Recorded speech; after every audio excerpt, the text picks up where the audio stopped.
ഒരു UDF അനുകൂല തരംഗമല്ല ശരിയായിട്ടുണ്ടായത്. മറിച്ച് LDF വിരുദ്ധമായിട്ടുള്ള ഒരു വൻ തരംഗമുണ്ടായി എന്നുള്ളതാണത്. പിണറായി വിജയൻ്റെ ദാക്ഷ്യത്തിനും അഹങ്കാരത്തിനും ജനങ്ങൾ രാഷ്ട്രീയം മറന്ന് കൂട്ടമായിട്ട് വോട്ട് ചെയ്തതിൻ്റെ ഒരു ഫലമാണ് ഇത്തവണ LDFിൻ്റെ പതനം ഇത്രമാത്രം ഭീകരമാക്കിയത്. ഇത്ര ശക്തമായിട്ടുള്ള ഒരു അധികാര വിരുദ്ധ തരംഗം ഉണ്ടായിരുന്നില്ലായിരുന്നെങ്കിൽ NDA നല്ലൊരു വിജയം കേരളത്തിൽ കാഴ്ചവെക്കാൻ സാധിച്ചിരുന്നു. ഇതിപ്പോൾ ഞങ്ങൾ പഞ്ചായത്ത് ഇലക്ഷനിൽ ഇങ്ങനെയൊരു സഖ്യമുണ്ടാക്കിയിരുന്നെങ്കിൽ തീർച്ചയായിട്ടും ഇതിനേക്കാൾ വളരെ മികച്ച ഒരു മത്സരം കാഴ്ചവെക്കാമായിരുന്നു.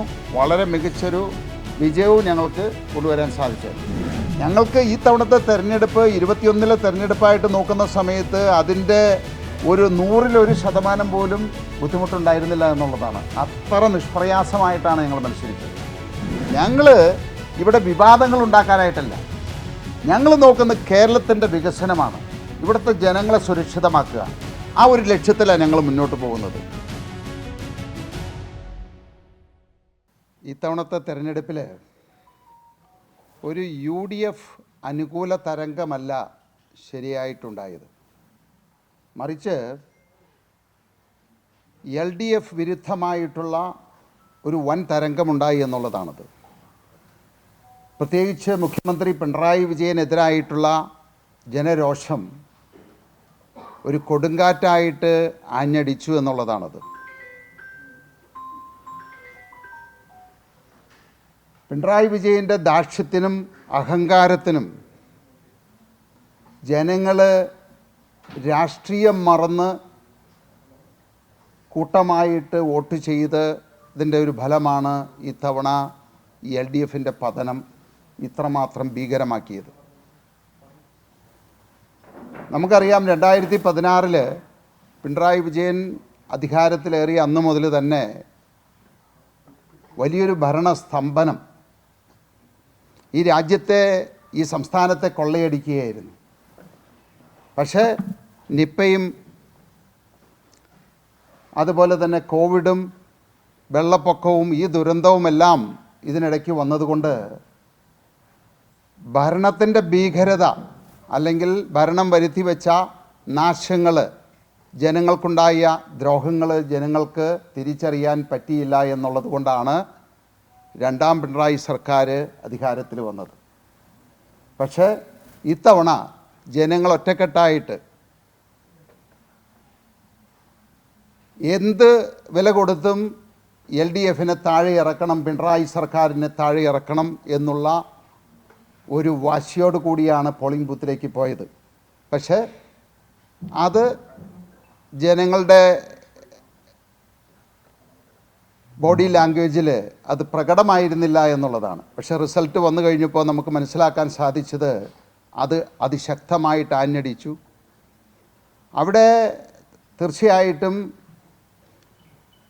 കേരളത്തിനെ സംബന്ധിച്ച് അടുത്തൊരു ഓൾട്ടർനേറ്റീവ് എന്നുള്ള നിലയ്ക്ക് അതിൻ്റെ മുഴുവൻ ഗുണവും കിട്ടിയത് UDFിനാണത്.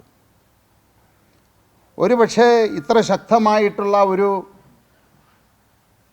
അധികാര വിരുദ്ധ തരംഗം ഉണ്ടായിരുന്നില്ലായിരുന്നെങ്കിൽ NDA നല്ലൊരു വിജയം കേരളത്തിൽ കാഴ്ചവെക്കാൻ സാധിച്ചിരുന്നു. പക്ഷേ ഇത്ര വലിയൊരു കൊടുങ്കാറ്റുണ്ടായിട്ടും NDAക്ക് 3 സീറ്റ് കേരളത്തിൽ ലഭിച്ചു എന്നുള്ളത് വലിയൊരു സന്തോഷം നൽകുന്ന ഒരു കാര്യമാണ്. വെസ്റ്റ് ബംഗാളിലേക്ക് നമ്മൾ നോക്കിയാലും നമുക്ക് മനസ്സിലാക്കാൻ സാധിക്കും, അവിടെയും 3 സീറ്റിൽ നിന്ന് 0-ൽ നിന്ന് 3 സീറ്റിലേക്ക് ആദ്യം വിജയിക്കുകയും ആ 3 സീറ്റിൽ നിന്നാണ് ഇന്ന് വെസ്റ്റ് ബംഗാളിൻ്റെ അധികാരം ഏറ്റെടുക്കുന്ന സാഹചര്യത്തിലേക്ക് NDA മാറിയത്. ആ ചരിത്രം തന്നെ കേരളത്തിലും ആവർത്തിക്കും.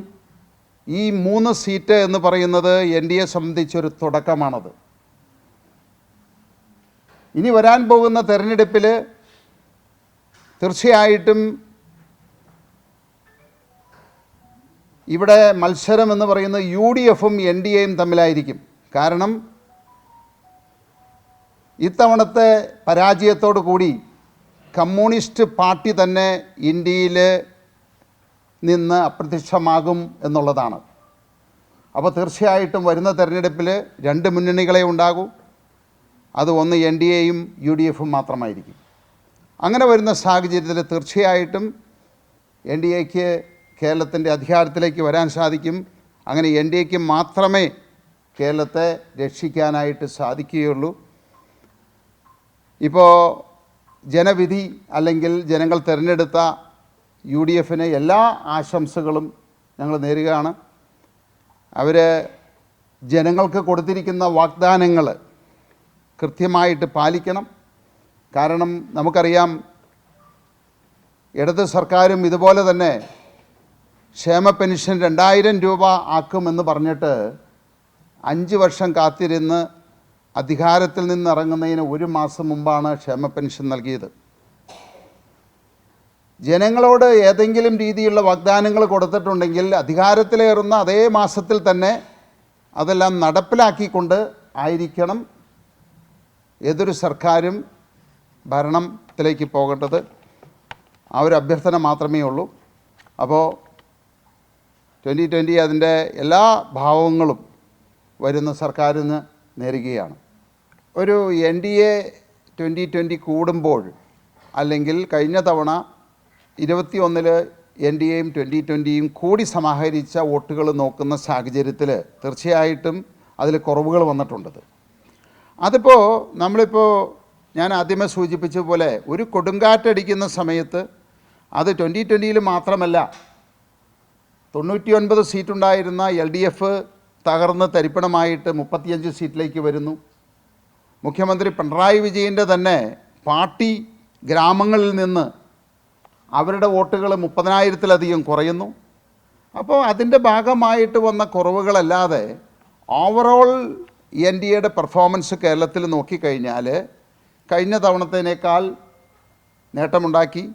അതിൻ്റെ അന്തിമമായിട്ടുള്ള കണക്കുകൾ ഞങ്ങൾ കൂട്ടി വരുന്നേ ഉള്ളൂ. അപ്പോൾ അതിൽ നിന്ന് തീർച്ചയായിട്ടും ഇത്രയും വലിയൊരു കൊടുങ്കാറ്റിൽ ഞങ്ങൾ പിടിച്ചു നിന്നു, 3 സീറ്റുകൾ കരസ്ഥമാക്കി നേട്ടമുണ്ടാക്കി എന്ന് തന്നെയാണ് ഞങ്ങൾ വിശ്വസിക്കുന്നത്. കാരണം ഇതിലിപ്പോൾ 2020 എന്ന് പറയുന്നത് വളരെ സ്വതന്ത്രമായിട്ട് പ്രവർത്തിച്ചുകൊണ്ടിരുന്നൊരു പാർട്ടിയാണത്. അതിൽ നിന്ന് വ്യത്യസ്തമായിട്ട് ഒരു മുന്നണിയുടെ ഭാഗമായിട്ട് വരുമ്പോൾ അതിനെ പല രീതിയിലും LDFും UDFും ചിത്രീകരിച്ചു. ഒരു വർഗീയ പാർട്ടിയുടെ കൂടെ കൂടി എന്നുള്ള രീതിയിൽ ചിത്രീകരിച്ചു, സംഖ്യകളാക്കി മാറ്റി. അപ്പോൾ അത് പ്രത്യേകിച്ച് കുന്നത്തുനാട് പോലെയുള്ള ക്രിസ്ത്യൻ മേഖലകളിൽ ഇതിൻ്റെ വോട്ടേഴ്സായിട്ടുണ്ടായിരുന്ന ആളുകളിൽ ആശയക്കുഴപ്പങ്ങൾ ഉണ്ടാക്കിയിട്ടുണ്ടത്. അപ്പോൾ ആ ഒരു ആശയക്കുഴപ്പം മാറ്റിയെടുക്കാനായിട്ടുള്ള സമയം ഈ തെരഞ്ഞെടുപ്പിൽ ഉണ്ടായില്ല എന്നുള്ളതാണത്. ഈ സഖ്യം ഉണ്ടായി ഏതാനും ആഴ്ചകൾക്കുള്ളിൽ തന്നെ മത്സരരംഗത്തേക്ക് പോയി.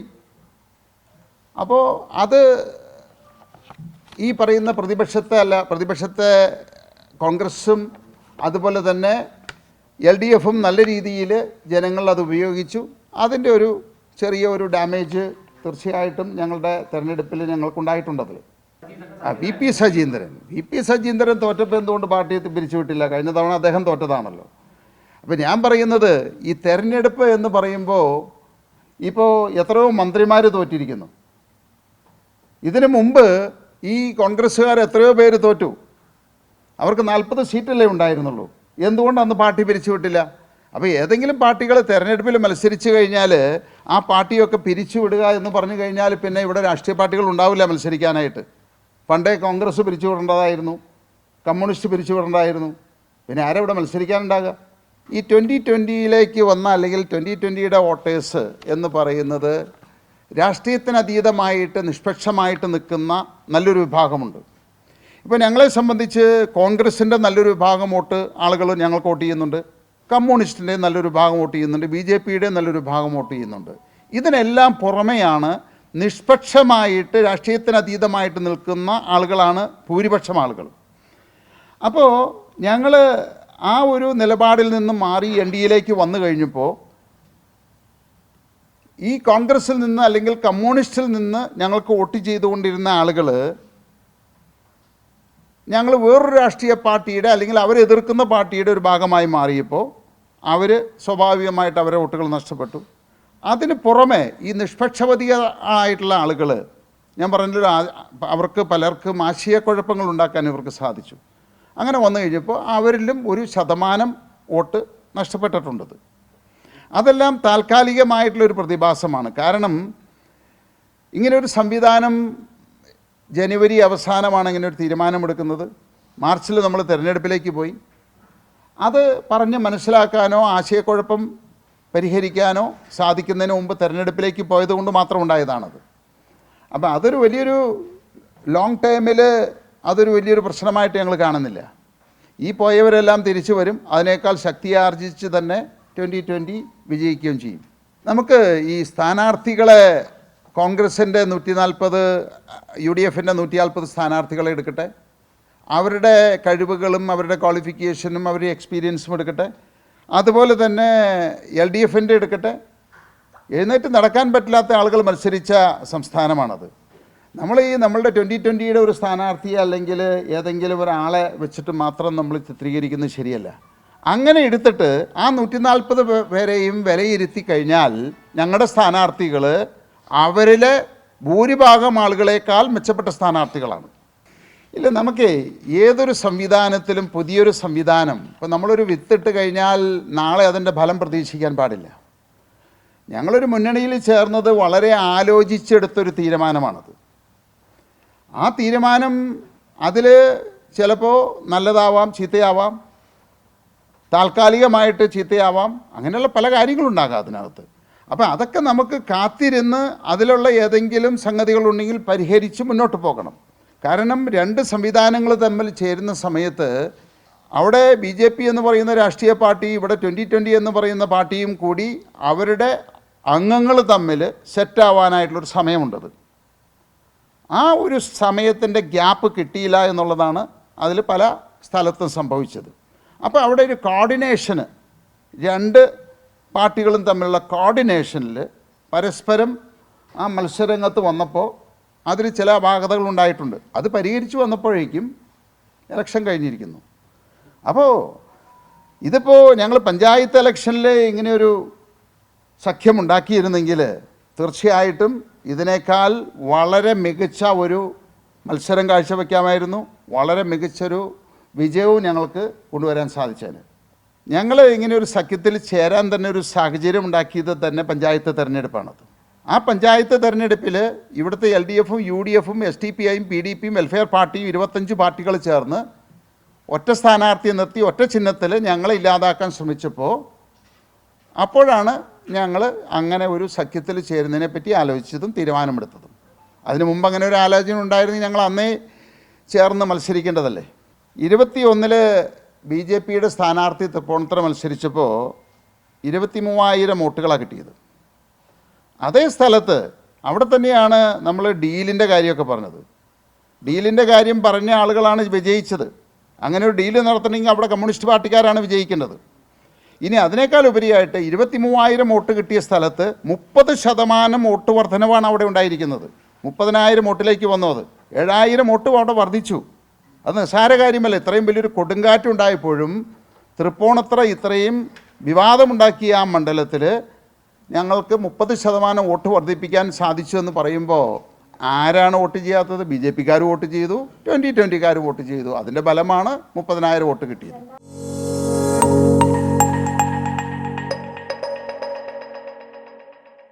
അല്ല, അതൊക്കെ നമുക്കിപ്പോൾ ഓരോ വർഷങ്ങളിലെ എടുത്തിട്ട്, ഞാൻ ഇതിന് മുന്നിൽ BJP ഉണ്ടായിരുന്ന സമയത്ത് ഉള്ള ഇതാണത്. നമുക്കിപ്പോൾ ഓരോ മണ്ഡലത്തിൽ ഇന്നവർ മത്സരിക്കുന്നു. ഇപ്പോൾ ഒരു പാർട്ടിയുടെ സമുന്നതനായിട്ടുള്ള ഒരു നേതാവ് മത്സരിക്കുമ്പോൾ അവിടെ വ്യത്യാസങ്ങൾ വരാം, സ്ഥാനാർത്ഥി അനുസരിച്ച് വ്യത്യാസങ്ങൾ വരാം. അപ്പോൾ ഈ പറയുന്ന രീതിയിൽ ഒരു സീനിയർ ലീഡറാണ് ഏതെങ്കിലും മണ്ഡലത്തിൽ മത്സരിക്കുന്നതെങ്കിൽ തീർച്ചയായിട്ടും കേരളത്തിലെ ഏത് മണ്ഡലത്തിലും, ഇപ്പോൾ VD സതീശൻ പോയിട്ട് ഇപ്പോൾ ഏതെങ്കിലും കോൺഗ്രസ് തോറ്റ മണ്ഡലത്തിൽ മത്സരിച്ചിരുന്നെങ്കിൽ ചിലപ്പോൾ വിജയിക്കാം. അപ്പോൾ അതുമായിട്ട് നമ്മൾ കമ്പയർ ചെയ്യാൻ പറ്റില്ല. അല്ല, നമുക്ക് ഈ കേരളമുണ്ടായ അന്ന് മുതലുള്ള ചരിത്രമെല്ലാം എടുക്കണ്ടേ. നമ്മൾ ഇതിന് മുന്നിലുള്ള ഇലക്ഷനിലാണ് BJP സ്ഥാനാർത്ഥി അവിടെ മത്സരിച്ചത്. അത് അവസാനമായിട്ട് മത്സരിച്ച് 21-ലാണത്. 21 മത്സരിച്ച BJP സ്ഥാനാർത്ഥിയേക്കാൾ 30% വോട്ടുകൾ കൂടുതൽ പിടിച്ചു എന്ന് പറയുമ്പോൾ BJPയും 2020കാരും ഒറ്റക്കെട്ടായിട്ട് ഒരു അഭിപ്രായ വ്യത്യാസവും ഇല്ലാതെ അവിടെ ആ മത്സരങ്ങത്ത് ഒന്നിച്ചു നിന്നു. അതുകൊണ്ടാണ് അത്രയും വോട്ട് ഞങ്ങൾക്ക് നേടാൻ സാധിച്ചത്. അല്ല, നമ്മൾ എല്ലാ സ്ഥലത്തും അതേ ഫോർമുല വർക്ക് ചെയ്യണമെന്നില്ല. കാരണം കുന്നത്തുനാട് എന്ന് പറയുമ്പോൾ ഒരു ക്രിസ്ത്യൻ മെജോറിറ്റി മണ്ഡലമാണത്. ആ ഒരു ക്രിസ്ത്യൻ മെജോറിറ്റി മണ്ഡലത്തിൽ ഞാൻ പറഞ്ഞു 2 ഘടകങ്ങൾ. ഒന്ന്, ഞങ്ങൾ NDA ചേർന്ന് കഴിഞ്ഞപ്പോൾ സംഖ്യയാക്കി ഒരു വർഗീയ പാർട്ടിയാക്കി മാറ്റി ഒരാശയക്കുഴപ്പം ജനങ്ങളുടെ മനസ്സിലുണ്ടാക്കി. അതുകൂടാതെ FCRI അതിലും ഈ ചില ആശയക്കുഴപ്പങ്ങൾ അവസാന നിമിഷത്തിൽ ജനങ്ങളിൽ കുന്നത്തുനാട്ടിലുണ്ടാക്കി. അതുകൊണ്ടാണ് കുന്നത്തുനാടിൽ പ്രത്യേകിച്ച് നമ്മൾ വോട്ടുകൾ ഇവാലുവേറ്റ് ചെയ്യുമ്പോൾ ക്രിസ്ത്യൻ വോട്ടുകൾ കിട്ടിയിട്ടില്ല എന്നുള്ളതല്ല, ക്രിസ്ത്യൻ വോട്ടുകളിൽ ഗണ്യമായിട്ടുള്ള കുറവ് അതിൽ സംഭവിച്ചിട്ടുണ്ട്. അപ്പോൾ നമ്മൾ കുന്നത്തുനാടിലെ ഒരു രീതിയും തൃപ്പൂണിത്തുറ ഒരു രീതിയും തമ്മിൽ കമ്പയർ ചെയ്യാൻ പറ്റില്ല.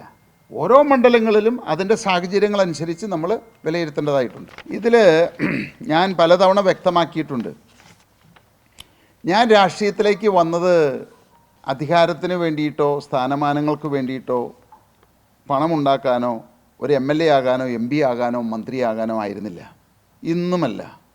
എന്നെ സംബന്ധിച്ച് ഈ കേരളത്തെ രക്ഷപ്പെടുത്തിയെടുക്കണം എന്നുള്ള ഒറ്റ ലക്ഷ്യം മാത്രമേ ഉള്ളൂ. അതിനുവേണ്ടി ഞാൻ ശ്രമിക്കുന്നത്. അപ്പോൾ എനിക്ക് മത്സരിക്കാൻ ആഗ്രഹം ഇല്ല, MLA ആവാൻ ആഗ്രഹമില്ല, മന്ത്രിയാവാൻ ആഗ്രഹമില്ല. ഇനി അതിനേക്കാൾ കൂടുതൽ ഇപ്പോൾ ഞങ്ങൾ NDAയുടെ കൂടെ ഭാഗമായിരിക്കുന്നത് തന്നെ ആ ലക്ഷ്യത്തിൽ മുൻനിർത്തിയാണത്. ഈ കേരളത്തെ രക്ഷപ്പെടുത്താൻ 2020 ഒറ്റയ്ക്ക് നിന്നാൽ ഒരുപക്ഷെ സാധിക്കില്ല. കേന്ദ്രം ഭരിക്കുന്ന പാർട്ടിയോടൊപ്പം നിന്ന് ഈ കേരളത്തെ കൈപിടിച്ചുയർത്തുക, രക്ഷപ്പെടുത്തുക, ആ ഒരു ദൗത്യമാണ് ഞാനും BJPയുടെ സംസ്ഥാന പ്രസിഡന്റ് ശ്രീ രാജീവ് ചന്ദ്രശേഖർജിയും എല്ലാം കൂടി എടുത്തിരിക്കുന്നത്. അപ്പോൾ അത് ഞങ്ങൾ പൂർത്തിയാക്കും, ആ ദൗത്യം ഞങ്ങൾ പൂർത്തിയാക്കും. അതിന് മത്സരിക്കണമെന്നില്ല എന്നാണ് പറയുന്നത്. ഇപ്പോൾ ഞങ്ങളെ സംബന്ധിച്ച് മത്സരിക്കാനായിട്ട് അല്ലെങ്കിൽ ഉയർത്തി കാണിക്കാൻ അവിടെ പലരും ചോദിക്കും മുഖ്യമന്ത്രി ആവണം. ഞാൻ എന്നോട് ചോദിച്ചപ്പോൾ ഇതിനു മുമ്പ് പറഞ്ഞതാണ്, അതിനാണ് രാജീവ് ചന്ദ്രശേഖർജി മത്സരിക്കുന്നത്. അപ്പോൾ അവിടെ 2 നേതാക്കളുടെ ആവശ്യമില്ല, അല്ലെങ്കിൽ 3 നേതാക്കളുടെ ആവശ്യമില്ല. ഇപ്പോൾ കോൺഗ്രസ്സിൽ എത്രയോ ആളുകളാണ് മുഖ്യമന്ത്രി സ്ഥാനാർത്ഥിയായിട്ട് മത്സരിക്കുന്നത്. ഞങ്ങളിൽ അങ്ങനെ ഒരു തർക്കമില്ല എന്നാണ് പറയുന്നത്. അല്ല, അതെല്ലാം ഒരുപാട് കാര്യങ്ങൾ. കാരണം അവിടെ 2020 ചെല്ലാനം എന്ന് പറയുന്ന ഒരു സംഘടന ഉണ്ടായിരുന്നു.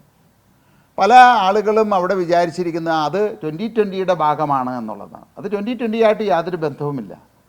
അവർക്ക് ജനങ്ങൾ ഭരണം കൊടുത്തു, അവരത് വളരെ ഒരു രീതിയിലും അവർക്ക് നന്നായിട്ട് ഭരിക്കാൻ സാധിച്ചില്ല. അത് നാടിന് ഒരുപാട് ദൂഷ്യമുണ്ടാക്കി, ചീത്തപ്പേരുണ്ടാക്കി.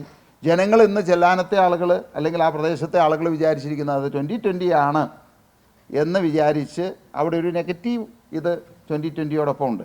പിന്നെ 2 ഞങ്ങളുടെ സ്ഥാനാർത്ഥിയെ തീരുമാനിക്കുന്ന സമയത്ത് ഒരുപാട് വൈകിയിരുന്നു.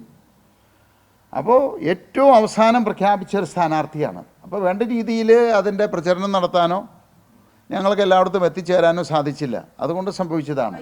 ഈ തെരഞ്ഞെടുപ്പിൽ ഞങ്ങളെ സംബന്ധിച്ച് തെരഞ്ഞെടുപ്പ് പ്രഖ്യാപിച്ചതിന് ശേഷമാണ് ഞങ്ങൾ ഏതെല്ലാം സീറ്റുകളിൽ മത്സരിക്കണമെന്ന് ഉള്ളൊരു തീരുമാനമുണ്ടായത്. അപ്പോൾ ഞങ്ങൾക്ക് ശരിക്കും പറഞ്ഞു കഴിഞ്ഞാൽ നോമിനേഷൻ കൊടുക്കാനും പ്രവർത്തിക്കാനും എല്ലാം കൂടി കൂടിയിട്ട് 2 ആഴ്ച കഷ്ടി കിട്ടിയുള്ളൂ എന്നുള്ളതാണത്. അപ്പോൾ അങ്ങനെയുള്ള ചില അപാകതകൾ കൊണ്ടൊക്കെയാണ് ഈ വോട്ട് കുറഞ്ഞതും വ്യത്യാസങ്ങൾ വന്നതൊക്കെ. തീർച്ചയായിട്ടും ഇനിയിപ്പോൾ അടുത്തൊരു തെരഞ്ഞെടുപ്പ് ഒരു മുന്നണി രാഷ്ട്രീയത്തിയിട്ട് വരുന്നു, ഒരു മത്സരരംഗത്ത് വരുന്നു, വ്യക്തമായിട്ട് ഏതെല്ലാം സീറ്റുകൾ മത്സരിക്കണമെന്ന് മുൻകൂട്ടി മനസ്സിലാക്കുന്നു. അപ്പോൾ ഇപ്പോൾ പറ്റിയ അപാകതകളെല്ലാം ഞങ്ങൾ വിലയിരുത്തി മനസ്സിലാക്കി വേറെ ഏതൊരു പാർട്ടിയേക്കാൾ കൂടുതൽ മുൻകൂട്ടി കണ്ടുകൊണ്ട് അടുത്ത തെരഞ്ഞെടുപ്പിനെ ഞങ്ങൾ നേരിടും. വലിയൊരു മാറ്റം ഞങ്ങൾ കൊണ്ടുവരും ഇവിടെ. അല്ല, അതിപ്പോൾ നമ്മളിപ്പോൾ മറ്റൊരു പാർട്ടി എന്ന് പറയുന്നത് എല്ലായിടത്തും ഇപ്പോൾ ഇവിടുത്തെ ശ്രീനിജൻ കോൺഗ്രസ്സുകാരനല്ലായിരുന്നു. അത് എത്രയോ ആളുകൾ അങ്ങനെ മത്സരിക്കുന്നു. ഇപ്പോൾ തിരുവനന്തപുരത്ത് മത്സരിക്കുന്ന ആളുകൾ എല്ലാവരും തന്നെ ഏത് രാജ്യക്കാരാണ്, ഏത് അല്ല ആയിക്കോട്ടെ. അപ്പോൾ ഇവിടെ ഒരു പ്രശ്നം എന്താണെന്ന് വെച്ച് കഴിഞ്ഞാൽ നമ്മളിത് റിസർവേഷൻ മണ്ഡലമാണത്. റിസർവേഷൻ മണ്ഡലത്തിൽ കേരളത്തിൽ കുന്നത്തുനാടെന്ന് മാത്രമല്ല എല്ലാ മണ്ഡലങ്ങളിലും നമ്മൾ വിചാരിക്കുന്ന രീതിയിൽ ഉള്ള ആളുകളെ കിട്ടാനായിട്ടുള്ള ബുദ്ധിമുട്ടുകളുണ്ട്. ഇവിടെയും ഞങ്ങൾ ഒരാളെ കണ്ടുവച്ചുകൊണ്ടിരിക്കുമ്പോഴാണ് ഈ ബാബു ദിവാകരനെ കണ്ടെത്തിയതും ഒരു പ്രത്യേക സാഹചര്യത്തിൽ പുള്ളിയെ സ്ഥാനാർത്ഥിയാക്കി മാറ്റാൻ തീരുമാനിച്ചത്. ഇവിടെ ആളില്ലാത്തത് കൊണ്ടല്ല ഞങ്ങളത് തീരുമാനിച്ചത്. അദ്ദേഹത്തിൻ്റെ അവസ്ഥ കണ്ടുകൊണ്ട് അതിൽ ഒരു പ്രത്യേക ഞങ്ങൾ കണ്ടു, അതുകൊണ്ട് സ്ഥാനാർത്ഥിയാക്കി എന്നുള്ളത്. അതിപ്പോൾ ഒരു ജനറൽ കാറ്റഗറി ആണെന്നുണ്ടെങ്കിൽ ഇപ്പോൾ ഞങ്ങളുടെ സ്ഥാനാർത്ഥികൾ നോക്കിക്കഴിഞ്ഞാൽ എല്ലാ ആളുകളും തന്നെ അതാത് പ്രദേശങ്ങളിൽ ജനിച്ച് വളർന്ന് അവിടെ തന്നെയുള്ള ആളുകളെ തന്നെയാണ് ഞങ്ങൾ കണ്ടെത്തിയിരിക്കുന്നത്. അപ്പോൾ ഇത് റിസർവേഷൻ കാറ്റഗറി ആയതുകൊണ്ട് മാത്രമാണ്. അതിപ്പോൾ എല്ലായിടത്തും അതൊക്കെ തന്നെയാണത്. അല്ല, നമുക്കിപ്പോൾ ഒരു നമ്മുടെ രാഷ്ട്രീയത്തിലായിക്കോട്ടെ വ്യക്തിപരമായ ജീവിതത്തിലായിക്കോട്ടെ ഒരുപാട് ആശയക്കുഴപ്പങ്ങളുണ്ടാവും. അതിനെ പരിഹരിച്ച് അതിജീവിച്ച് മുന്നേറുക എന്നുള്ളതാണല്ലോ നമ്മുടെ ജീവിതത്തിൻ്റെ വിജയം. ഇവിടെയും തീർച്ചയായിട്ടും ഞങ്ങൾക്ക് അതിനെപ്പറ്റിയൊന്നും, ഞാൻ പറഞ്ഞില്ലേ, ഈ സമയക്കുറവ് കൊണ്ടും ആ പെട്ടെന്നുണ്ടായ ചില സാഹചര്യങ്ങൾ കൊണ്ടുമാണ് ഇതൊക്കെ പരിഹരിക്കാൻ പറ്റാതിരുന്നത്. ഇപ്പോൾ ഈ FCRIയുടെ കാര്യത്തിലായാലും ശരി, അതുപോലെ തന്നെ സഭാ തർക്കത്തിലായിക്കോട്ടെ, മൈക്രോ മൈനോറിറ്റിയിലായിക്കോട്ടെ, ഞങ്ങളിപ്പോൾ 3 സീറ്റുകളിൽ വിജയിച്ചിട്ടുണ്ട്. ഇനിയിപ്പോൾ കേരളത്തിൻ്റെ ഭരണമില്ലെങ്കിൽ തന്നെയും ഒരു പക്ഷേ കേരളത്തിൻ്റെ വികസനം ഇവിടെ ഭരിക്കുന്ന സർക്കാരിനേക്കാൾ കൂടുതലായിട്ടുള്ള ഒരു വികസനം ഞങ്ങൾക്ക് കൊണ്ടുവരാൻ സാധിക്കും. അതിനുള്ള ചില നിർദ്ദേശങ്ങളാണ് ഞങ്ങൾ പ്ലാൻ ചെയ്തുകൊണ്ടിരിക്കുന്നത്. അപ്പോൾ തീർച്ചയായിട്ടും അതിൽ ഒന്നാണ് ഈ പറയുന്ന FCRI ഇഷ്യൂ, സഭാതർക്കം, മൈക്രോ മൈനോറിറ്റി ഇഷ്യൂ, അതുപോലെ ഈ പറയുന്ന മുല്ലപ്പെരിയാർ ഡാം, അങ്ങനെ ഒട്ടനവധി പ്രശ്നങ്ങളുണ്ട്. ഇപ്പോൾ അങ്കമാലി കുണ്ടന്നൂർ ഹൈവേ, പുതിയ നാഷണൽ ഹൈവേകൾ, ബൈപ്പാസുകൾ, ഫ്ലൈ ഓവറുകൾ, മെട്രോ, അങ്ങനെ ഒട്ടനവധി പദ്ധതികളുണ്ട്. ഞങ്ങൾ 1, 2, 3, 4 എന്ന് വ്യക്തമായിട്ട് നമ്പറിട്ട് വികസന രേഖ തയ്യാറാക്കി കേരളത്തിന് സമർപ്പിക്കും. അത് നടപ്പിലാക്കും. അത് ജനങ്ങളെ ബോധ്യപ്പെടുത്തിയിട്ടായിരിക്കും അടുത്ത തെരഞ്ഞെടുപ്പിനെ നേരിടാൻ പോകുന്നത്. ഞങ്ങൾ 2021 നിയമസഭയിലേക്ക് ആദ്യമായിട്ട് മത്സരിക്കുമ്പോൾ ഞങ്ങൾക്ക് കുന്നത്തുനാടിൽ 3 പഞ്ചായത്തുകളിൽ മാത്രമേ പാർട്ടി സംഘടനാ സംവിധാനം ഉണ്ടായിരുന്നുള്ളൂ. ആ 3 പഞ്ചായത്തുകളിലെ പാർട്ടി സംഘടനാ സംവിധാനം വെച്ച് 8 നിയോജക മണ്ഡലങ്ങളിൽ ഞങ്ങൾ മത്സരിച്ചു എന്നുള്ളതാണത്. 21 കാര്യമാണ് ഒറ്റയ്ക്ക് നിന്ന്. ഇത്തവണ ഞങ്ങൾ മത്സരിച്ചപ്പോൾ 19 സീറ്റുകളിൽ NDA എന്ന് പറയുന്ന ഒരു മഹാസഖ്യത്തിൻ്റെ കൂടെ അത്രയും ഒരു അതിൻ്റെ പിന്തുണയോടുകൂടിയാണ് ഞങ്ങൾ മത്സരിച്ചത്. ഞങ്ങൾക്ക് ഈ തവണത്തെ തെരഞ്ഞെടുപ്പ് 21 തെരഞ്ഞെടുപ്പായിട്ട് നോക്കുന്ന സമയത്ത് അതിൻ്റെ ഒരു 100% പോലും ബുദ്ധിമുട്ടുണ്ടായിരുന്നില്ല എന്നുള്ളതാണ്. അത്ര നിഷ്പ്രയാസമായിട്ടാണ് ഞങ്ങൾ മത്സരിച്ചത്. അപ്പോൾ പാർട്ടി 19 സീറ്റിലല്ല, എത്ര സീറ്റിൽ വേണമെങ്കിലും മത്സരിക്കാവുന്ന രീതിയിൽ എക്യുപ്ഡായിരിക്കുന്നു ഈ തെരഞ്ഞെടുപ്പോട് കൂടിയിട്ട്. അതിപ്പോൾ നമുക്കിപ്പോൾ കമ്മ്യൂണിസ്റ്റുകാർ LDF അല്ല, ഞാൻ പറയുന്നത് മുഖ്യമന്ത്രി പിണറായി വിജയൻ മത്സരിച്ചതിൽ കമ്മ്യൂണിസ്റ്റുകാരുടെ വോട്ടുകൾ കിട്ടിയിട്ടുണ്ടോ? അങ്ങനെയാണെങ്കിൽ എങ്ങനെ 30,000 വോട്ട് കുറഞ്ഞു? ഈ വോട്ടുകൾ എന്ന് പറയുന്നത് നമ്മൾ വിചാരിക്കുന്ന രീതിയിൽ തീവ്ര കമ്മ്യൂണിസ്റ്റുകാർ അല്ലെങ്കിൽ കോൺഗ്രസ്സുകാർ, BJPക്കാർ, 2020കാർ എന്ന് പറയുന്നൊരു വിഭാഗം എന്ന് പറഞ്ഞാൽ 5% താഴെയുള്ളൂ. ബാക്കി 95% വരുന്നതിൽ 80% ആളുകൾ നിഷ്പക്ഷമായിട്ടുള്ള ആളുകളാണത്. അവർ മാറി അങ്ങോട്ടും ഇങ്ങോട്ടുമൊക്കെ വോട്ട് ചെയ്യും. ഇപ്പോഴത്തെ ഇവിടെ ഞാൻ പറഞ്ഞില്ല, ഇത്തവണത്തെ സാഹചര്യം വളരെ വ്യത്യസ്തമായിരുന്നു. 10 വർഷം നരകയാതന അനുഭവിച്ച് അത്ര ശക്തമായിട്ടുള്ളൊരു ഭരണവിരുദ്ധ വികാരം ഉണ്ടായപ്പോൾ ഒരു കൊടുങ്കാറ്റായിട്ട് അടിക്കുകയായിരുന്നു. ആളുകൾക്ക് രക്ഷപ്പെടാനായിട്ടുള്ള ഒരു അവസരമായിട്ട് ജനങ്ങൾ എടുത്തു അതിനെ. അപ്പോൾ അവരുടെ മുന്നിൽ NDA പെട്ടെന്നുള്ളൊരു ഓൾട്ടർനേറ്റീവ് ഇന്നത്തെ സാഹചര്യത്തിലല്ല. കാരണം ഒരു MLA പോലും ഇല്ല ഞങ്ങൾക്ക്. ആ ഒരു സാഹചര്യത്തിൽ NDA എല്ലാം വിജയിപ്പിക്കുക എന്നുള്ള ഒരു ഇതല്ല അവരുടെ മുന്നിലുണ്ടായിരുന്നത്. അവരുടെ മുന്നിലുണ്ടായിരുന്ന വഴി UDFനെ വിജയിപ്പിക്കുക, അതിനൊരു ഓൾട്ടർനേറ്റീവ് കണ്ടുപിടിക്കുക, രക്ഷപ്പെടുക എന്നുള്ളത് മാത്രമായിരുന്നു. അതുകൊണ്ട് അങ്ങനെ വന്നു കഴിഞ്ഞപ്പോൾ എൻ ബ്ലോക്കായിട്ട് ഒരുപാട് വോട്ടുകൾ, അതുകൊണ്ടാണ് കോൺഗ്രസിൻ്റെ ഭൂരിപക്ഷം എത്ര കൂടിയത്. 2020 എന്ന് പറയുന്ന സ്ഥിരമായിട്ടുള്ള വോട്ടുകൾ ഏത് പാർട്ടിക്ക് എവിടെ ഉള്ളത് ഇന്ത്യയിൽ? ഒരു പാർട്ടിക്കും അങ്ങനെ ഇല്ല. ഞാൻ പറഞ്ഞ ഒരു 5% ആളുകളാണ് തീവ്രമായിട്ട് രാഷ്ട്രീയപരമായിട്ട് അവർ പാർട്ടിയിൽ മാത്രമായിട്ട് ജനിച്ചെന്ന് മുതൽ വോട്ട് ചെയ്യുന്നത്. അതിനും മാറ്റം വന്നു തുടങ്ങിയിരിക്കുന്നു. ബാക്കി 95% ആളുകൾ എന്ന് പറയുന്നത് ഫ്ലോട്ടിംഗ് ആയിട്ട് വോട്ട് ചെയ്യുന്ന ആളുകളാണത്. അത് ശ്രീനിധനോട് തന്നെ ചോദിക്കേണ്ട ഒരു ചോദ്യമാണ്. കാരണം അദ്ദേഹം ചിലപ്പോൾ ജ്യോതിഷനായിരിക്കാം, അല്ലെങ്കിൽ വലിയ മന്ത്രവാദം അറിയായിരിക്കാം. കാരണം എങ്ങനെ കൃത്യമായിട്ട് പ്രവചിക്കാൻ ഇതുപോലെ സാധിക്കുന്നു? ഇപ്പോൾ ഇത്രയും പ്രവചിക്കാനായിട്ട് പുള്ളിക്ക് സാധിക്കുമായിരുന്നെങ്കിൽ എനിക്ക് തോന്നുന്നത് 140 മണ്ഡലങ്ങളിലെയും പ്രവചിപ്പിക്കാനായിട്ട് നമുക്ക് ഏർപ്പാട് ചെയ്യാമായിരുന്നു. ഞങ്ങളെ സംബന്ധിച്ച് എപ്പോഴും നമുക്കൊരു എതിരാളി വരുമ്പോൾ അതാണ് ഏറ്റവും കൂടുതൽ നമുക്ക് മുന്നോട്ട് പോകാനും കൂടുതൽ വളരാനുമായിട്ടുള്ള സാഹചര്യം. ഇപ്പോൾ എല്ലാവരും പറയുന്നത് ശ്രീനിജനെ കുറ്റം പറയുന്നുണ്ടെങ്കിലും ഞങ്ങളെ ഏറ്റവും കൂടുതൽ എതിർത്തിരിക്കുന്നത് ശ്രീനിജനാണ്. പക്ഷേ ഞങ്ങളെ ഏറ്റവും വളർത്തിയത് ശ്രീനിജനാണ്. അപ്പോൾ ഒരു ശത്രു നമുക്കുണ്ടാകുമ്പോൾ അത് തുടർച്ചയായിട്ട് ആക്രമിക്കുകയാണ്. പുള്ളി ഇപ്പോൾ ഇടയ്ക്കിടയ്ക്ക് സൈലൻ്റായി പോവുമായിരുന്നു. അത് തുടർച്ചയായിട്ട് ഞങ്ങളെ ആക്രമിച്ചുകൊണ്ടിരുന്നെങ്കിൽ ഞങ്ങൾ ഒരുപക്ഷെ എറണാകുളത്ത് പല സീറ്റുകൾ ഞങ്ങൾ നേടിയാനെ. അപ്പോൾ നമുക്ക് ഒരാളുടെ അക്രമം കൊണ്ട് ഭയപ്പെടുന്ന ആളുകളല്ല ഞങ്ങൾ. അല്ല, ഇതിൽ ഞാൻ ഇപ്പോഴേ പറഞ്ഞു കഴിഞ്ഞല്ലോ, ഈ UDF മുന്നോട്ട് വച്ചിരിക്കുന്ന പ്രകടന പത്രിക 3000 റുപ്യ പെൻഷൻ, അത് അധികാരത്തിലേറിയാൽ ഈ മാസം തന്നെ നടപ്പിലാക്കണം. ജനങ്ങളെ വഞ്ചിക്കാൻ പാടില്ല. ഇനി അങ്ങനെ അവർ ചെയ്തില്ല എന്നുണ്ടെങ്കിൽ ഞങ്ങൾ പ്രതിപക്ഷത്തിൻ്റെ ചുമതല ഞങ്ങൾ ഏറ്റെടുക്കും. കാരണം ഇവിടെ LDFൻ്റെ പ്രതിപക്ഷം എന്ന് പറയുന്നത് UDF ആയിരുന്നു. അതൊരു പ്രതിപക്ഷമായിട്ട് ഞങ്ങൾ കേരളത്തിലെ ജനങ്ങൾ കണക്കാക്കിയിട്ടില്ല. UDFും LDFും എന്ന് പറഞ്ഞു കഴിഞ്ഞാൽ കേരളത്തിൻ്റെ അതിർത്തി വിട്ട് കഴിഞ്ഞാൽ ഒരു മുന്നണിയാണ്, ഒരമ്മ പറ്റ മക്കളാണത്. അതുകൊണ്ട് ഇപ്പോൾ LDF ഭരിക്കുന്നതിന് പകരം UDF ഭരിക്കുന്നു, LDF പ്രതിപക്ഷത്തിരിക്കുന്നു.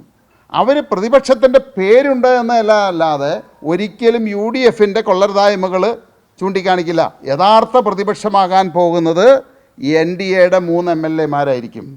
അപ്പോൾ അതുകൊണ്ട് LDF കാണിച്ച മാതിരി പ്രകടന പത്രിക ഉണ്ടാക്കി ജനങ്ങളെ വഞ്ചിച്ചുകൊണ്ട് മുന്നോട്ട് പോകാൻ ശ്രമിച്ചു കഴിഞ്ഞാൽ അതിനെ ശക്തിയുക്തം ഞങ്ങൾ എതിർക്കും. അത് ജനങ്ങളുടെ മുന്നിൽ തുറന്നു കാട്ടും. അതുകൊണ്ട് ഈ 3000 രൂപ പെൻഷൻ അടുത്ത മാസം അധികാരമേറ്റ് കഴിഞ്ഞാൽ ആ മാസം മുതൽ തന്നെ നടപ്പിലാക്കണം. അതുപോലെ തന്നെ ബസ്സിൽ സൗജന്യ യാത്ര നടപ്പിലാക്കണം ഇതേ മാസം തന്നെ. അല്ലാതെ ഭരണം അവസാനിക്കുന്ന 5 വർഷം കാത്തിരുന്നിട്ടല്ല നടപ്പിലാക്കേണ്ടത്. അത് ജനങ്ങളെ വഞ്ചിക്കുകയാണ് ചെയ്യുന്നത്. 25 ലക്ഷം രൂപയുടെ ഇൻഷുറൻസ് നടപ്പിലാക്കി കാണിക്കണം. അത് കാണിച്ചില്ല. അവരുടെ പ്രകടന പത്രികയിൽ പറഞ്ഞിരിക്കുന്ന വാഗ്ദാനങ്ങൾ അവർ നടപ്പിലാക്കാതെ ജനങ്ങളെ വഞ്ചിക്കാൻ ശ്രമിച്ചാൽ അതിനെതിരെ ശക്തമായിട്ട് ഞങ്ങൾ പ്രതികരിക്കും. ഞങ്ങൾ അതിൻ്റെ നടപടികളിലേക്ക് പോകും. നമുക്ക് ഈ എയിംസ് കൊണ്ടുവരിക എന്ന് പറയുമ്പോൾ ഇപ്പോൾ ഇവിടെ ഞാൻ പറഞ്ഞോട്ടെ, ചോദ്യം ചോദിച്ചല്ലോ. ഏത് പ്രവർത്തികളായാലും ഇപ്പോൾ ഞങ്ങളിപ്പോൾ ഇവിടെ അധികാരമില്ലാതെ പറയുന്നുണ്ട് പുതിയ നാഷണൽ ഹൈവേകൾ കൊണ്ടുവരാം. ഇത് കേരള സർക്കാർ കൂടി സഹകരിക്കണം. അപ്പോൾ എയിംസ് ഇപ്പോഴും കൊണ്ടുവരാനായിട്ട് പറഞ്ഞിട്ടുണ്ടെങ്കിൽ തീർച്ചയായിട്ടും അത് കൊണ്ടുവരാൻ സാധിക്കും. അതിന് ഇവിടുത്തെ സർക്കാരാണ് അതിന് സഹകരിക്കേണ്ടത്. അല്ലാതെ കേന്ദ്ര സർക്കാർ അവിടെ നിന്ന് എയിംസ് ഉണ്ടാക്കി ഇവിടെ കൊണ്ടുവന്ന് പ്രതീക്ഷിക്കാൻ പറ്റില്ല. അതിൻ്റെ സ്ഥലം കണ്ടെത്തൽ മുതൽ അതെവിടെ വേണമെന്നുള്ളത് മുതൽ അങ്ങനെയുള്ള പല കാര്യങ്ങൾ തീരുമാനമെടുത്ത് അതിനുള്ള നിയമനിർമ്മാണങ്ങൾ നടത്തുന്നതൊക്കെ സംസ്ഥാന സർക്കാരാണത്. അതുകൊണ്ട് തന്നെയാണ് ഞാൻ പറയുന്നത്, ഒട്ടനവധി വികസനങ്ങൾ ഞങ്ങൾ ഭരണത്തിലില്ലെങ്കിലും കേന്ദ്ര ഗവൺമെൻറ്റിൽ നിന്ന് ലക്ഷക്കണക്കിന് കോടി രൂപയുടെ വികസന പ്രവർത്തനങ്ങൾ കേരളത്തിൽ നടപ്പിലാക്കാൻ ഞങ്ങൾക്ക് സാധിക്കും. പക്ഷേ അതിന് തടസ്സം നിന്നാൽ അല്ലെങ്കിൽ അത് വേണ്ട എന്ന് പറഞ്ഞാൽ ഒന്നും ചെയ്യാൻ സാധിക്കില്ല. അല്ല, അതൊക്കെ നിയമസഭയിലുള്ള കാര്യങ്ങൾ ജയിച്ച 140 പേരും കൂടി തീരുമാനിക്കേണ്ടതാണത്. അത് എന്നെപ്പോലെയുള്ള ഒരാൾ തീരുമാനിക്കേണ്ടതല്ല. അവർ 140 പേരും കൂടിയിട്ട് ആ സമയമാകുമ്പോൾ അതിനുള്ള തീരുമാനങ്ങൾ എടുക്കട്ടെ. അല്ല, ശ്രീനിജൻ ഒരു നാടിനെ സംബന്ധിച്ച് ഞാൻ പറയുകയാണെങ്കിൽ കേരളം കണ്ടതിൽ വെച്ച് 140 MLAകളിൽ ഈ രാജ്യത്തിന് ഏറ്റവും കൂടുതൽ ദുഷ്ടനായിട്ടുള്ള, ഈ കേരളത്തിനെ സംബന്ധിച്ച് ഏറ്റവും കൂടുതൽ നഷ്ടമുണ്ടാക്കിയ, ഈ കേരളത്തെ കൊള്ളയടിച്ച, ജനങ്ങളെ വഞ്ചിച്ച ഒരു MLA ആണ്. പക്ഷേ എന്നെ സംബന്ധിച്ച് വ്യക്തിപരമായിട്ട് നോക്കിക്കഴിഞ്ഞാൽ അദ്ദേഹം എന്നെ ആക്രമിച്ചതുകൊണ്ട് എനിക്ക് 100 ഇരട്ടിയായിട്ട് വളരാൻ സാധിച്ചു എന്നുള്ളതാണ്. പക്ഷേ അദ്ദേഹം MLA എന്നുള്ള രീതിയിൽ 140 MLAകളിൽ ഏറ്റവും വലിയ പരാജയമായിരുന്നു. ഏറ്റവും കൂടുതൽ കേരളത്തെ ദ്രോഹിച്ച ഒരു മനുഷ്യനായിരുന്നു. ഏറ്റവും കൂടുതൽ ജനങ്ങളെ പറഞ്ഞ് വഞ്ചിച്ച ഒരു മനുഷ്യനായിരുന്നു. വികസന പ്രവർത്തനങ്ങൾ മുഴുവൻ തടഞ്ഞൊരു മനുഷ്യനായിരുന്നു. അപ്പോൾ 140 MLAകളിൽ ഏറ്റവും മോശമായിട്ടുള്ള ഒരു പ്രവർത്തനം കാഴ്ചവെച്ച ഏറ്റവും ദുഷ്ടനായിട്ടുള്ള ഒരു MLA ആരാണ് ചോദിച്ചു കഴിഞ്ഞാൽ ഞാൻ പറയും ശ്രീരഞ്ജൻ MLA ആണെന്ന് പറയും. അങ്ങനെ എടുത്തുകൊണ്ടുവരാവുന്നൊരു ഫാക്ടറി അല്ലല്ലോ. അങ്ങനെ എടുത്തുകൊണ്ടുവരാമെങ്കിലല്ലേ നമുക്ക് പറ്റുള്ളൂ. നമ്മളവിടെ കൊണ്ടുപോയത് ഇപ്പോൾ അതേ അടുത്ത 10-ാം തീയതി പ്രധാനമന്ത്രി ഉദ്ഘാടനം ചെയ്യുകയാണ് ആ പാർക്കടക്കം. അപ്പോൾ അത് രാജ്യത്തിന് സമർപ്പിക്കുകയാണ് ആ പാർക്ക്. അല്ല, അതൊക്കെ നമുക്ക് ഇവരിപ്പോൾ ഞാൻ പറഞ്ഞല്ലോ ഒരമ്മ പെറ്റ മക്കളാണ്. ഞങ്ങൾ വലിയ വ്യത്യസ്തമായിട്ടൊന്നും ഞങ്ങൾ പ്രതീക്ഷിക്കുന്നില്ല. ഭരിക്കട്ടെ, തുടങ്ങട്ടെ, അവർ തെളിയിക്കട്ടെ. ഇവിടെ വ്യവസായ സൗഹൃദമാണ്, വ്യവസായികൾ സുരക്ഷിതമാണ്, ഇവിടെ നിക്ഷേപം നടത്തിയാൽ പേടിക്കേണ്ട കാര്യമില്ല എന്നുള്ളത് അവർ തെളിയിച്ച് കാണിക്കട്ടെ. അപ്പോൾ ആലോചിക്കുക അതിനെപ്പറ്റി. നമുക്ക് ഞങ്ങളുടെ മത്സരിച്ച സ്ഥാനാർത്ഥികൾ ഇത് കൂടാതെ ഒട്ടനവധി ആളുകൾ ഈ പാർട്ടിയിലേക്ക് വന്നിട്ടുണ്ട്. ഞങ്ങൾ പാർട്ടി പുനഃസംഘടന നടന്നുകൊണ്ടിരിക്കുക. അപ്പോൾ അത് അടുത്ത 1-2 മാസങ്ങളിലുള്ളിൽ ഒട്ടനവധി ആളുകൾ പുതുതായിട്ട് വരുന്നുണ്ട്. ഇപ്പോൾ മത്സരരംഗത്തുണ്ടായിരുന്ന ആളുകൾ, മത്സരിക്കാതിരുന്ന ആളുകൾ, അങ്ങനെ ഒരുപാട് ആളുകൾ ഇതിലേക്ക് ചേരുന്നുമുണ്ട്. ആരും മത്സരിച്ച ആരും ഇതോടുകൂടി ഞങ്ങളിവിടെ നിർത്തുകയാണ്, രാഷ്ട്രീയം നിർത്തുകയാണെന്ന് എന്നോട് പറഞ്ഞിട്ടില്ല. എല്ലാ ആളുകളും നമുക്ക് ശക്തിയായിട്ട് തുടരണം, അതിനുള്ള അവസരം ഞങ്ങൾക്ക് തരണം, അടുത്ത തവണ ഞങ്ങൾ ഈ മണ്ഡലം പിടിക്കാം, ഇപ്പോഴേ മുതൽ പ്രവർത്തിക്കണം എന്നുള്ള രീതിയിലാണ് സംസാരിച്ചിട്ടുള്ളത്. അതാരൊക്കെ വേണം, ഏത് രീതിയിലാണ്, ഏത് സ്ഥാനമാണ് അവർക്ക് കൊടുക്കേണ്ടതെന്നെല്ലാം തീരുമാനമെടുത്തിട്ടില്ല. കാരണം ഇതിനകത്ത് ഒരു പഞ്ചായത്ത് സെക്രട്ടറിയാണ് ഒരു പഞ്ചായത്തിൻ്റെ കസ്റ്റോഡിയൻ. ഈ ലൈസൻസ് മുതൽ ഇങ്ങനെയുള്ള അനുവാദങ്ങളെല്ലാം നിയമപരമായിട്ട് അടിച്ചു കൊടുക്കേണ്ടതും അത് നിയന്ത്രിക്കേണ്ടതും സെക്രട്ടറിയാണത്.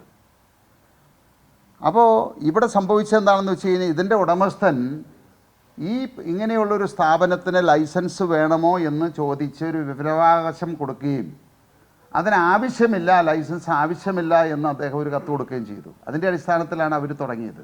അപ്പം ഞാനിങ്ങനെ ഒരു ഫാക്ടറി തുടങ്ങുമ്പോൾ എന്നോട് ഞാൻ അതിൻ്റെ പേപ്പറുകളുമായിട്ട് ഇതിനാവശ്യമുണ്ടോ എന്ന് ചോദിക്കുമ്പോൾ ഇല്ല എന്ന് പറഞ്ഞു കഴിഞ്ഞാൽ എന്തായിരിക്കും സാധാരണക്കാരായിട്ടുള്ളൊരു മനുഷ്യർ ചിന്തിക്കുക? അപ്പോൾ അതുകൊണ്ട് തന്നെയാണ് അദ്ദേഹത്തിൻ്റെ കൃത്യനിർവഹണത്തിലുള്ള വലിയ ഗുരുതരമായിട്ടുള്ളൊരു വീഴ്ചയായതുകൊണ്ടാണ് അദ്ദേഹത്തിൻ്റെ പേരിൽ കേസെടുത്ത് നടപടിയെടുക്കണം എന്ന് ഞാൻ പറഞ്ഞത്. സംസ്ഥാനം ഭരിക്കുന്ന ഒരു സംസ്ഥാനത്തിൻ്റെ കീഴിലാണ് പഞ്ചായത്തുകൾ ഫങ്ഷൻ ചെയ്യുന്നത്. അവിടെ മെമ്പർമാരാണ് ഒരു നിയമവിരുദ്ധ പ്രവർത്തനം നടത്തിയിരിക്കുന്നത്, അല്ലെങ്കിൽ സെക്രട്ടറിയാണ്, ഉദ്യോഗസ്ഥന്മാരാണ്, ആരാണെങ്കിലും നടപടി എടുക്കട്ടെ, ഞങ്ങളതിനൊന്നും തടസ്സം നിൽക്കില്ല. ഞങ്ങളുടെ ഒരു മെമ്പർ നിയമവിരുദ്ധമായിട്ടുള്ളൊരു നടപടി അവിടെ ചെയ്തിട്ടുണ്ടെങ്കിൽ പോലീസ് കേസെടുക്കട്ടെ, ഞങ്ങളതിനെ തടയില്ല. ഒരു നിയമത്തെ ലംഘിക്കുന്നതും ഞങ്ങൾ ഒരിക്കലും അവരെ സപ്പോർട്ട് ചെയ്യാറില്ല. അപ്പോൾ അത് പോലീസ് അന്വേഷിക്കട്ടെ, സർക്കാരുണ്ടല്ലോ, ഡെപ്യൂട്ടി ഡയറക്ടർ ഉണ്ടല്ലോ, അന്വേഷണം നടത്തട്ടെ. 19 വിജിലൻസ് കേസുകൾ വിജിലൻസ് അന്വേഷണം കിഴക്കമലം പഞ്ചായത്തിൽ നടന്നിട്ടുണ്ട്. ഇതുവരെ 1 രൂപയുടെ പോലും അഴിമതി കണ്ടുപിടിക്കാനോ നിയമവിരുദ്ധ പ്രവർത്തനം കണ്ടുപിടിക്കാനോ ഇതിൻ്റെ മുൻ സർക്കാരിന് സാധിച്ചിട്ടില്ല. ഇവരും അന്വേഷിച്ചോട്ടെ, വിജിലൻസ് ഉണ്ട്, ഉദ്യോഗസ്ഥന്മാരുണ്ട്, പോലീസുണ്ട്, അന്വേഷിക്കട്ടെ. ഇനി ആരെങ്കിലും നിയമവിരുദ്ധമായിട്ട് ഞങ്ങളുടെ മെമ്പറോ പഞ്ചായത്ത് പ്രസിഡൻറ്റോ ആരെങ്കിലും ചെയ്തിട്ടുണ്ടെങ്കിൽ നടപടി എടുക്കട്ടെ, അതിന് ഞങ്ങൾ തടസ്സം നിൽക്കില്ല. ഞാനിപ്പോൾ ഒരുപാട് ആളുകളുമായിട്ട് ഈ നാട്ടിലെ എല്ലാ ആളുകളുമായിട്ട് എനിക്ക് ബന്ധമുണ്ട്. ഞാൻ എന്താ പറഞ്ഞത്? നിയമവിരുദ്ധ പ്രവർത്തനങ്ങൾ ആര് നടത്തിയാലും അവരുടെ പേരിൽ നടപടിയെടുക്കട്ടെ. അത് ഉടമസ്ഥനാണെങ്കിൽ ഉടമസ്ഥൻ്റെ പേരിലെടുക്കട്ടെ, അയൽവക്കക്കാരനാണെങ്കിൽ അയൽവക്കക്കാരൻ്റെ പേരിലെടുക്കട്ടെ, പഞ്ചായത്ത് പ്രസിഡൻ്റ് ആണെങ്കിൽ അവരുടെ പേരിലെടുക്കട്ടെ, മെമ്പറാണെങ്കിൽ മെമ്പറുടെ പേരിലെടുക്കട്ടെ, ഇനി സെക്രട്ടറി ആണെങ്കിൽ സെക്രട്ടറിയുടെ പേരിലെടുക്കണം. അതാ ഞാൻ പറഞ്ഞോളൂ. അല്ലാതെ ഇതെല്ലാം 2020യുടെ തലയിട്ട് കൊണ്ടുവന്ന് ചാരാമെന്ന് വിചാരിച്ചാൽ അത് ഞങ്ങൾ സമ്മതിക്കില്ല. അതൊക്കെ വരുന്നേ, അടുത്ത ഇലക്ഷൻ വരട്ടെ. ഞാൻ പറഞ്ഞല്ലോ, ഞങ്ങൾ പ്രവർത്തനത്തിൽ കൂടി. ഇപ്പോൾ എനിക്ക് ഇന്ന് നിങ്ങൾ കണ്ടോ എന്നറിയില്ല, രാജീവ് ചന്ദ്രശേഖർജിയുടെ ഒരു ഏഷ്യാനെറ്റിലെ ഒരു ഇൻ്റർവ്യൂ ഉണ്ടായിരുന്നു. അദ്ദേഹം വളരെ വ്യക്തമായിട്ട് പറഞ്ഞിട്ടുണ്ട്, ഞങ്ങൾ ഇവിടെ വിവാദങ്ങൾ ഉണ്ടാക്കാനായിട്ടല്ല, ഞങ്ങൾ നോക്കുന്നത് കേരളത്തിൻ്റെ വികസനമാണ്, ഇവിടുത്തെ ജനങ്ങളെ സുരക്ഷിതമാക്കുക. ആ ഒരു ലക്ഷ്യത്തിലാണ് ഞങ്ങൾ മുന്നോട്ട് പോകുന്നത്. ഭരണമുണ്ടെങ്കിലും വിജയിച്ചാലും വിജയിച്ചില്ലെങ്കിലും ഞങ്ങൾ ഈ നാട്ടിലുണ്ടാവും, ജനങ്ങളോടൊപ്പം ഉണ്ടാവും. ലക്ഷക്കണക്കിന് കോടികളുടെ വികസനം കേരളത്തിലേക്ക് കൊണ്ടുവരും. ഈ ആളുകളെ പ്രവർത്തനത്തിൽ കൂടി അവരെ വിശ്വാസത്തിലെടുത്ത് അടുത്ത തെരഞ്ഞെടുപ്പിനെ നേരിടുക എന്നുള്ളതാണ് ഞങ്ങളുടെ ലക്ഷ്യം. അതിലേക്കാണ് ഞങ്ങൾ പോകുന്നത്.